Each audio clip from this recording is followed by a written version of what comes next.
এখন পর্যন্ত এবারের বই মেলায় ভাইরাল দুটি টপিক হচ্ছে কাফি ভাইয়ের এই ক্ষমা করবেন না এই বইটা নিয়ে।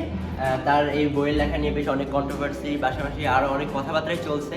যাই হোক, এবং দ্বিতীয় আরেকটি টপিক হচ্ছে এই যে বিয়ে মানে লস প্রজেক্ট, এই যেই ভাইটা আসলে এখানে আছে তার মাথায় হাত, এটা আসলে অনেক ভাইরাল হয়েছে এবং কি লেভেলের ভাইরাল হয়েছে এটা আমি একটু দেখাই আপনাদের। আপনারা যদি ফেসবুকে সার্চ করেন যে লেখককে ধন্যবাদ বিয়ের আগে এমন বই মেলায় আনার জন্য, তো যাই হোক আপনাদেরকে একটু দেখাই। এটা লিখে সার্চ করলে আসলে কি আসে বা না আসে, কত পোস্ট। প্রথমে একটা পোস্ট আছে যেটা আসলে 64,000 রিয়াকশন অলরেডি পড়ে গিয়েছে, অনেক শেয়ার কমেন্টস, এবং আসলে কত মানুষ আরো এই পোস্টটা করছে এটাও একটু দেখায় আপনাদের। হিউজ পোস্ট, মানে চিন্তার বাইরে এত পরিমাণ ভাইরাল হবে, উই ক্যান্ট ইমাজিন। একটু দেখাই আপনাদের।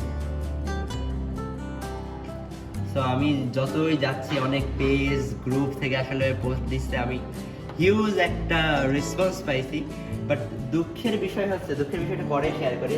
এরকম অনেক পোস্ট আছে, অনেক জায়গায় হয়েছে, আমি জাস্ট আরেকটু দেখাই বেসিকলি কিভাবে কেমন কি হলো। আমি আমার মেইন ফেসবুক পেজে না, প্রোফাইলে এই পোস্টটা করেছিলাম, ক্যাপশন ইন দ্য পিকচার, পরে হচ্ছে এই ছিল পোস্ট, বিয়ে মানে লস প্রজেক্ট।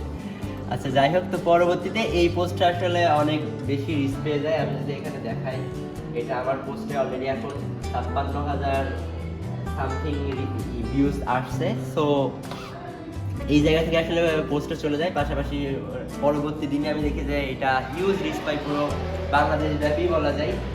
আপনাদেরকে অলরেডি তো দেখালাম ব্যাপারটা। এখন বিষয় হচ্ছে, দুঃখের বিষয় এই যে আমি এখন ক্রেডিট পাইনি। যাই হোক, বইমেলায় আবারও আসছে, আমার ইচ্ছে সেম গেট আপে আবার যাবো, সেম স্টলে আবার যাবো, কথা হবে, দেখা হবে।